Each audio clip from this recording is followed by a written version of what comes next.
Hello, in this video I want to show you how to host a co-op multiplayer game in a supermarket together.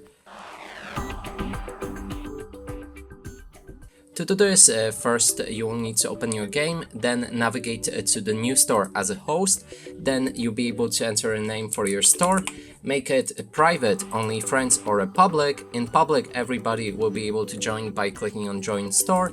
In private, they will need the code, and in only friends, only your friends from Steam will be able to join you. Then you can adjust the difficulty, and let's click on create.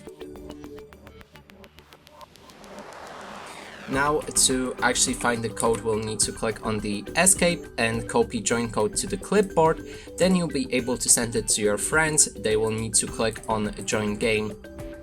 Let's go back to main menu, join store, and right here they can enter their code.